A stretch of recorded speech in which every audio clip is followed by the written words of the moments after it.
Hello friends, welcome to doctors biology. आपण पाहत आहोत किंगडम प्लॅन्टी. इयत्ता 11वी बायोलॉजीचा हा तिसरा टॉपिक आहे.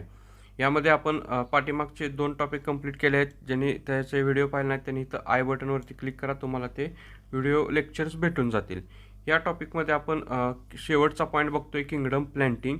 त्यामध्ये आपल्याला बघायचं आहे life cycle and alternation in प्लॅन्टमध्ये alternation of generation in plants ह्या पॉईंटचा आपण अभ्यास करणार आहोत. बघा, जे विद्यार्थी चॅनलवरती नवीन आहेत त्यांनी चॅनल सबस्क्राईब करा, व्हिडिओला लाईक करा व तुमच्या काही शंका असेल तर त्या कमेंटमध्ये मला विचारा. बघूया आपण आता अल्टरनेशन इन प्लॅन्ट जनरेशन. म्हणजे बघा, जनरेशनमध्ये म्हणजे प्लॅन्ट लाईफ सायकलच्या प्रोसेसमध्ये काय काय अल्टरनेशन होत असतात. अल्टरनेशन म्हणजे काय माहीत असेल तुम्हाला तर चेंजेस म्हणजे डिप्लॉइडपासून हेप्लॉइड, हेप्लॉइडपासून डिप्लॉइड अशा प्रकारचे त्यामध्ये चेंजेस झालेले दिसणार आहेत.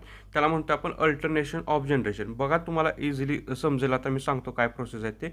बघा, नॉर्मली बघा काय असतात तर ह्या प्लॅन्टमध्ये 2 कंडिशन असतात. त्याला म्हणतो 2 फेजेस. तर 2 phases that is the sporophytic and gametophytic. Sporophytic म्हणजे कसली तर जी काय आहे ती डिप्लॉइड कंडिशन दाखवलेली असते.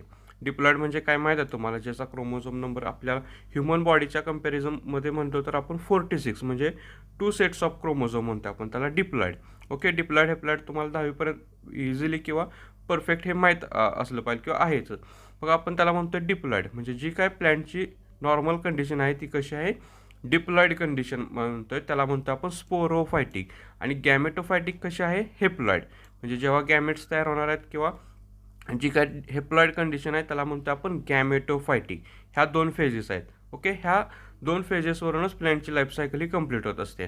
आता हेप्लॉइड सेल कशा तयार होत असतात किंवा हेप्लॉइड कसं तयार होत असतं आपल्याला माहीत आहे की मिओसिसमध्ये.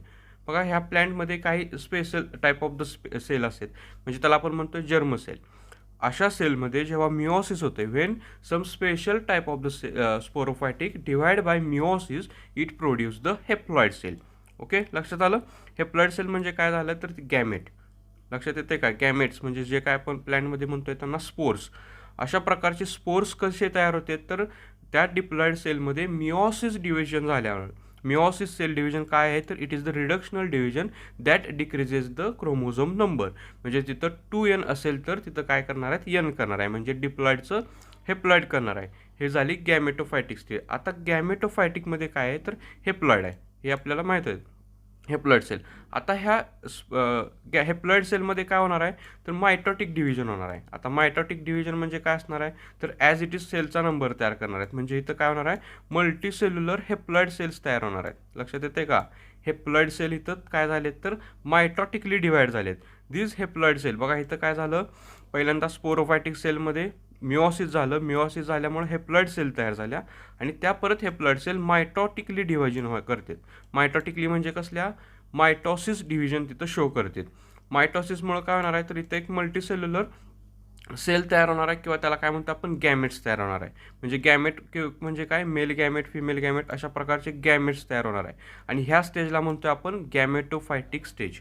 Okay, gametophytic stage. लक्षात येते का, बघा गॅमेटोफायटिक स्टेज ही झाली इथं स्टार्ट. गॅमेटोफायटिक स्टेज कशी आहे आता, हेप्लॉइड आहे. ओके, आता हेप्लॉइड स्टेज काय झाली तर मल्टीसेल्युलर तयार झाली. म्हणजे तिथं male gamete and female gametes हे तयार होणार आहेत. म्हणजे बघा, गॅमेटोफाइट्स म्हणजे हे gametophyte produce female and male gametes. Okay, इथं काय झालं, मेल गॅमेट आणि फिमेल गॅमेट अशा प्रकारचे गॅमेट्स इथं तयार होणार आहेत. ओके, इथं मेल होणार किंवा दुसऱ्या प्लॅन्टमधून तिथं फिमेल गॅमेट होणार. आणि ह्यांचं फर्टिलायझेशन झाल्यानंतर बघा, मेल गॅमेट आणि फिमेल गॅमेट यांचं काय झालं इथं फर्टिलायझेशन झालं. When male gamete and female gamete fuse or after fertilisation it produce the diploid zygote. म्हणजे आता हे मेल गॅमेट किंवा ते फिमेल गॅमेट कसे होते, हेप्लॉइड होते. आता ह्यांचं फ्युजन झाल्यानंतर काय होणार आहे, तिथं डिप्लॉइड सेल तयार होणार आहे. त्या डिप्लॉइड सेलला म्हणतो आपण झायगोट. ओके, आता ह्या झायगोटमध्ये नेक्स्ट काय होणार आहे तर मायटॉटिक डिव्हिजन स्टार्ट होणार आहे. ओके, मायटॉटिक डिव्हिजन लक्षात येते का, मायटॉटिक डिव्हिजन काय करते तर ॲज इट इज म्हणजे 2n म्हणजे सेम सेल तयार करते. सेम सेल तयार करून काय होणार आहे तर ह्या डिप्लॉइड सेलपासून किंवा ह्या डिप्लॉइड झायगोटपासून परत काय होणार आहे, स्पोरोफायटिक जनरेशन इथं तयार होणार आहे. म्हणजे डिप्लॉइड स्पोरोफायट तयार होणार आहे. लक्षात आलं. हे आहे अल्टरनेशन ऑफ जनरेशन. हे सिम्पल स्टेजेसमध्ये सांगितले तुम्हाला. अशा प्रकारे स्पोरोफायटिक जनरेशन आणि गॅमेटोफायटिक जनरेशनचं अल्टरनेशन होत असतं. कळतंय का बघा. इथं काय होतं, एक नॉर्मल डिप्लॉइड प्लांट होतं, त्याला म्हणतो आपण स्पोरोफायटिक जनरेशन किंवा स्पोरोफायटिक स्टेज. स्पोरोफायटिक स्टेजमध्ये काय असणार आहे, डिप्लॉइड कंडिशन असणार आहे, स्पोरोफायट असणार आहे. तिथं स्पोरोफायटिकमधील काही स्पेशल सेल काय होते, डिवाइड होते मिओसिसली. त्यांच्यामध्ये मिओसिस होऊन तिथं काय होणार आहे, स्पोर तयार होणार आहेत. Okay, spore are always in haploid in number that is divide mitotically. त्या स्पोर्समध्ये मायटॉसिस डिव्हिजन होऊन एक स्टेज तयार होणार आहे, त्याला म्हणतो आपण गॅमेटोफाइट. ओके, गॅमेटोफाइट. आता त्या गॅमेटोफाइटमध्ये परत काय होणार आहे, तर मेल गॅमेट आणि फिमेल गॅमेट असे गॅमेट प्रोड्यूस होणार आहे. आणि त्या गॅमेटचं प्रोड्यूस झाल्यानंतर तिथं डिप्लॉइड झायगोट तयार होतोय. परत त्या झायगोटचं मायटॉटिक डिव्हिजन होऊन स्पोरोफायटिक तिथं जनरेशन चालू होणार आहे. अशा प्रकारे त्यांच्यामध्ये अल्टरनेशन होत राहत असतं, स्पोरोफायटिक आणि गॅमेटोफायटिक फेज. अशा 2 फेजेसमध्ये त्यांच्यामध्ये लाईफ सायकल ही कंटिन्यू होत असते. बघा इथं डायग्राम दिले पुस्तकामध्ये, तुम्हाला ते समजून येईल. बघा इथं स्पोरोफायटिक जनरेशन आहे, 2n नंबर दाखवला आहे. तिथं मिओसिस द्वारे स्पोर्स तयार झाले. स्पोर्समध्ये परत मायटॉटिक डिव्हिजन झाली आणि तिथं एक गॅमेटोफायटिक स्टेज तयार झाली. गॅमेटोफायटिकमध्ये परत मेल गॅमेट आणि फिमेल गॅमेट असे गॅमेट्स तयार झाले. ते पण कसे आहेत, हेप्लॉइड आहेत. 1n म्हणजे की इथं हेप्लॉइड आपल्याला शो करतं आहे. फर्टिलायझेशन झालं. फर्टिलायझेशन झाल्यानंतर डिप्लॉइड तिथं स्टेज तयार झाली, म्हणजे झायगोट तयार झाला. परत त्या झायगोटमध्ये मायटॉसिस होऊन स्पोरोफायटिक जनरेशन तिथं तयार झालेले आले. लक्षात आलं का. अशा प्रकारे त्यामध्ये म्हणजे त्या प्लॅन्टमध्ये लाईफ सायकल किंवा त्यांचे अल्टरनेशन हे होत असतं. आता बघा हे कुणामध्ये होत असतं असं कंडिशन, किंवा इझिली ऑब्झर्व आपल्याला कुणामध्ये बघायला भेटणार आहे, तर ह्या 2 जनरेशन आपल्याला ब्रायोफाइट्स आणि टेरिडोफाइट्स या 2 प्लॅन्टमध्ये आपल्याला इझिली ऑब्झर्व होत असते. Okay, this 2 generation are observed easily in bryophytes and pteridophyte. जे काही जिम्नोस्पर्म आहेत, अँजिओस्पर्म आहेत, त्यांच्यामध्ये गॅमेटोफायटिक जनरेशन ही किंवा फेज ही रिड्यूस झालेली असते. अँजिओस्पर्म जिम्नोस्पर्म म्हणजे कोणते, जे काय हिबिस्कस म्हणतोय, फ्लॉवरिंग प्लांट म्हणतो आपण त्याला, हिबिस्कस सारखे असतील, किंवा जिम्नोस्पर्म जे मोठे हायर प्लांट आहेत त्यांच्यामध्ये गॅमेटोफायटिक स्टेज किंवा गॅमेटोफायटिक फेज ही रिड्यूस्ड असते. फक्त त्यांच्यामध्ये गॅमेट्स तयार होतात आणि तिथं लगेच त्यांना फर्टिलायझेशन झालेलं दिसतं. आणि फर्टिलायझेशन झाले की लगेच तिथं काय होणार आहे, स्पोरोफायटिक जनरेशन तिथं आपल्याला दिसते. लक्षात ठेवा, गॅमेटोफायटिक स्टेज इज रिड्यूस्ड इन कशामध्ये, अँजिओस्पर्म अँड जिम्नोस्पर्म. हे पॉईंट लक्षात ठेवा, जिम्नोस्पर्म आणि अँजिओस्पर्ममध्ये गॅमेटोफायटिक स्टेज ही रिड्यूस्ड असते आणि तिथं काय आहे, तर mostly exist in sporophytic generation. Okay, sporophytic generation दिसणार आहे. आता ही गॅमेटोफायटिक आणि स्पोरोफायटिक कंडिशन आपल्याला ब्रायोफायटा आणि टेरिडोफायटामध्ये इझिली ऑब्झर्व होत असते. ओके, आता अलगीमध्ये काय कंडिशन असते, based upon the nature of dominant phase. म्हणजे अलगीमध्ये काय असणार आहे, तर तो तिथं हेप्लॉइड कंडिशनला डिप्लॉइड कंडिशनला डॉमिनंट आहेत का, हेप्लॉइड कंडिशनला डॉमिनंट आहेत, ह्याच्यावरून काय झाले तर 3 पॉईंट पडलेत. म्हणजे बघा, अलगीची जी काय नॉर्मल प्लांट बॉडी आहे ती डॉमिनंट कधी आहे. डॉमिनंट म्हणजे काय, तर त्यामध्ये पूर्ण प्लांट बॉडीचे किंवा पूर्ण जे काय नॉर्मल स्ट्रक्चर आहे ते कुठं शो होते त्याच्यावरून त्यात टाईप पडले आहेत. जर डिप्लॉइड कंडिशनला जर ते अलगी शो होत असेल तर त्याला म्हणतो आपण डिप्लॉन्टिक. जर हेप्लॉइडला होत असेल तर हेप्लॉन्टिक म्हणतोय. आणि जर दोन्हीमध्ये पण त्या अलगीची लाईफ सायकल कंप्लीट होत असेल किंवा डॉमिनंट फेज दिसत असतील तर त्याला म्हणतो आपण हेप्लोडिप्लॉन्टिक लाईफ सायकल. तुम्हाला कळेल, आपण त्याचा डिटेलमध्ये अभ्यास करणार आहोत पुढे. ह्या 3 हेप्लॉन्टिक, डिप्लॉन्टिक और हेप्लोडिप्लॉन्टिक ह्या फेजेस काय आहेत. जर ते प्लॅन्ट जर डॉमिनंट असेल डिप्लॉइड स्टेजला तर त्याला म्हणतो आपण डिप्लॉन्टिक. जर प्लॅन्ट ते हेप्लॉइड कंडिशनला डॉमिनंट असेल तर त्याला म्हणतो आपण हेप्लॉन्टिक. आणि त्यांच्या लाईफ सायकलमध्ये दोन्ही स्टेजेसला डॉमिनंटची तिथं शो होत असेल तर त्याला म्हणतो आपण haplodiplontic life cycle. Okay, easy आहे पॉईंट, तुम्हाला समजेल. आता बघा, आता in bryophyta the gametophytic stage is dominant. लक्षात आलं का. आता बघा, आपण काय म्हणलो होतं, ब्रायोफायटा आणि टेरिडोफायटामध्ये आपल्याला ह्या 2 स्टेज इझिली ऑब्झर्व होतील. बघा, ह्यामध्ये ही काय झाली आपली 2n म्हणजे डिप्लॉइड म्हणजे कोणती कंडिशन, स्पोरोफायटिक. आणि ही आहे ती गॅमेटोफायटिक स्टेज. आता ब्रायोफायटामध्ये काय आहे, ब्रायोफायटामध्ये गॅमेटोफायटिक स्टेज इज डॉमिनंट. ओके, जे काय डॉमिनंट स्टेज आहे म्हणजे ह्या ब्रायोफायटामध्ये काय होणार आहे, गॅमेटोफायटिक स्टेजला आपल्याला काय दिसणार आहे, photosynthetic independent thalloid or erectile plant इथं ऑब्झर्व होणार आहे. म्हणजे डॉमिनंट कंडिशनमध्ये कुठं असणार आहे, तर त्यांच्या गॅमेटोफायटिक स्टेजला. म्हणजे ब्रायोफायटा हे कसे हेप्लॉइड स्टेजला डॉमिनंट असतात. म्हणजे आपल्याला जे काही नॉर्मल प्लॅन्ट बॉडी दिसणार आहे किंवा फोटोसिंथेटिक बॉडी, इंडिपेंडंट बॉडी दिसणार आहे, ती कोणती कंडिशन असते, हेप्लॉइड कंडिशन असते. म्हणजे परत त्यांच्यामध्ये मिओसिस होऊन मायटॉसिस होऊन काय होणार आहे, त्यांच्यात गॅमेट्स तयार होणार आहे आणि त्यांचं फ्युजन होऊन डिप्लॉइड सेल दिसणार आपल्याला. म्हणजे स्पोरोफायटिक म्हणजे त्यांची 2n डिप्लॉइड कंडिशन कशी शॉर्ट लिव्ड असते. Okay, diploid condition is short live multicellular and depends on totally partially on the gametophyte for the nutrition and anchorage. म्हणजे ह्याच्यातली स्पोरोफायटिक कंडिशन ही पूर्णपणे शॉर्ट आहे, ते पूर्णपणे डिपेंड गॅमेटोफायटिक कंडिशनला आहे. ओके, ब्रायोफायटा झाला आपण. आता टेरिडोफायटामध्ये काय आहे, इन टेरिडोफायटा स्पोरोफायटिक इज डॉमिनंट. म्हणजे यांच्यामध्ये बघा 2n जी काय कंडिशन आहे ती कशी आहे, डॉमिनंट आहे, आणि n वाली कंडिशन कशी आहे, ही आहे ती रेसिसिव्ह आहे किंवा ती एक्सप्रेस होत नाही. म्हणजे टेरिडोफायटामध्ये जेव्हा स्पोरोफायटिक कंडिशन असते त्यावेळेस आपल्याला नॉर्मल प्लांट तिथं शो होते. म्हणजे त्यांच्यामध्ये काय असणार आहे, फोटोसिंथेटिक आहे, वस्क्युलर प्लांट बॉडी दिसणार आहे वगैरे वगैरे, पूर्ण प्लांटची बॉडी तिथं शो होणार आहे. आणि haploid multicellular gametophyte is the autotrophic and short lived.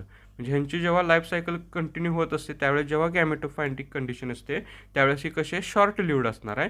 आणि हेतून परत गॅमेट्स तयार होऊन त्यांचं फर्टिलायझेशन झाल्यानंतर जेव्हा डिप्लॉइड कंडिशन तयार होत असते, म्हणजे तिथं स्पोरोफायटिक कंडिशन तयार होत असते, त्यावेळेस तिथं ते पूर्ण प्लांट तिथं तयार होत असणार आहे. म्हणजे स्पोरोफायटिक कंडिशन इज डॉमिनंट आणि gametophytic generation is altered or transferred into the sporophyte. म्हणजे गॅमेटोफायटिक स्टेज त्या स्पोरोफायटिक कंडिशनमध्ये अल्टर होत असते. अशा प्रकारे तिथं आपल्याला लाईफ सायकल ही टेरिडोफायटामध्ये दिसायला येते. म्हणजे बघा टेरिडोफायटामध्ये काय झालं, आपल्याला गॅमेटोफायटिक आणि स्पोरोफायटिक दोन्ही आपल्याला स्टेज दिसायला आल्या, पण स्पोरोफायटिक इज द डॉमिनंट.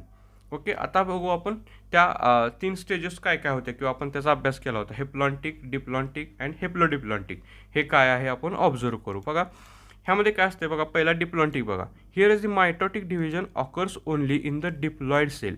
म्हणजे बघा प्लॅन्टमध्ये जी काय डिप्लॉइड मल्टीसेल्युलर ऑर्गॅनिझम आहे किंवा मायटॉसिस डिव्हिजन आहे ती कुठं होते, फक्त डिप्लॉइड सेलमध्ये होते. डिप्लॉन्टिक म्हणजे काय असणार आहे, तर जे काय प्लांट बॉडी आहे किंवा जे काय नॉर्मल ऑर्गॅनिझम आहे तो काय असतोय, डिप्लॉइड सेलमध्ये असतोय. म्हणजे जो काय आपण बघतोय ह्युमन बिईंग, आपण कसे आता सध्या आपल्या सेलचा नंबर डिप्लॉइड आहे, म्हणजे डिप्लॉइडमध्ये आपली फक्त मायटोसिस ही ऑकर होणार आहे.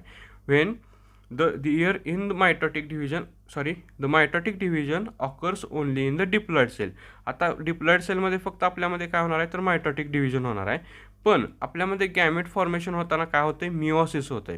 Okay, gametes format throughout the meiosis are haploid in nature. म्हणजे इथं गॅमेट्स तयार झालेले कसे आहेत, मिओसिस या सेल डिव्हिजननं तयार झालेत आणि त्या मिओसिसमुळं काय होणार आहे, तर तिथं रिडक्शनल डिव्हिजन होणार आहे आणि तिथं गॅमेट्स हे तयार झालेले आपल्याला दिसणार आहेत. परत त्या गॅमेटचं काय होणार आहे, फ्युजन होणार आहे. फ्युजन झालं की परत काय होणार आहे, तिथं n नंबरपासून 2n नंबर तयार होणार आहे. Gametes are always haploid when 2 gametes are fused or after the fertilisation this gamete are formed into the zygote. म्हणजे तिथं झायगोट तयार झाला आणि झायगोटपासून परत काय होणार आहे, 2n होणार आहे आणि ती परत तिथं मायटॉसिस होणार आहे आणि मायटॉसिसपासून मल्टीसेल्युलर ऑर्गॅनिझम तयार होणार आहे. ह्याला म्हणतो आपण डिप्लॉन्टिक कंडिशन. इझी पॉईंट काय लक्षात ठेवा, where the mitosis is occur. म्हणजे मायटॉसिस कुठं होते, कोणत्या कंडिशनला होते, त्याच्यावरून आपण त्याचं नाव लक्षात ठेवू शकतो. डिप्लॉन्टिक म्हणजे काय झालं, mitosis occurs in diploid condition आणि जे काय स्पोर फॉर्मेशन आहे ते मिओसिसमुळे होते. लक्षात आलं, डिप्लॉन्टिक. आता हेप्लॉन्टिक म्हणजे काय असेल, तर जो काय नॉर्मल प्लांट बॉडी आहे ती कुठं असणार आहे, हेप्लॉइड कंडिशनला डॉमिनंट असणार आहे. म्हणजे मायटॉसिस ही त्यांच्या हेप्लॉइड कंडिशनमध्ये होत असते. बघा आता इथं जो काय मल्टीसेल्युलर ऑर्गॅनिझम आहे तो कोणता आहे, तर इथं हेप्लॉइड कंडिशनमध्ये आहे. जे आता आपण पाहिलं होतं की फंगे आणि ब्रायोफायटासारखे काही ॲनिमल पाहिले होते, ते काय तर हेप्लॉइड कंडिशनला डॉमिनंट आहेत. म्हणजे काय होणार आहे, त्या हेप्लॉइड सेलमध्ये मायटॉसिस होणार आहे आणि मायटॉसिस झाल्यानंतर तिथं गॅमेट्स तयार होणार आहेत. ओके, आणि ते गॅमेट्स फ्यूज होऊन तिथं त्यांच्यामध्ये फर्टिलायझेशन होणार आहे आणि तो झायगोट कसा असणार आहे, तो डिप्लॉइड असणार आहे. पण त्या डिप्लॉइड झायगोटमध्ये परत काय होते, मिओसिस होते आणि मिओसिस होऊन परत त्यांच्यामध्ये स्पोर फॉर्मेशन होणार आणि स्पोर फॉर्मेशनमध्ये मायटॉसिस होऊन तो हेप्लॉइड मल्टीसेल्युलर ऑर्गॅनिझम तयार होणार आहे. बघा लक्षात येते का, जी काय नॉर्मल प्लांट बॉडी आहे, डॉमिनंट प्लांट बॉडी आहे, ती कशी आहे, हेप्लॉइड आहे. हेप्लॉइड असल्यामुळे काय झालं, त्यांच्यामध्ये मायटॉसिस होणार, मायटॉसिसपासून गॅमेट्स तयार होणार, गॅमेट्सचं फर्टिलायझेशन झाल्यावर ते डिप्लॉइड झाले. ओके, पण ह्या प्लांट बॉडीची किंवा हेप्लॉन्टिक कंडिशनमध्ये हेप्लॉइड कंडिशनला तो ऑर्गॅनिझम डॉमिनंट असतोय, म्हणून फर्टिलायझेशन झालेल्या झायगोटमध्ये परत मिओसिस ऑकर होणार. ओके, मिओसिस झाल्यानंतर तिथं स्पोर तयार होणार आणि ते स्पोर किंवा जे काय हेप्लॉइड सेल आहेत त्या haploid cell mitosis division show करणार. This mitosis division create the multicellular organism. Okay, this is the haplontic condition. Okay, आणि this occur in the fungi and algae. Diplontic it is occurs in the animals or higher organisms. Next आहे आणि last आहे आपल्याकडे हेप्लोडिप्लॉन्टिक.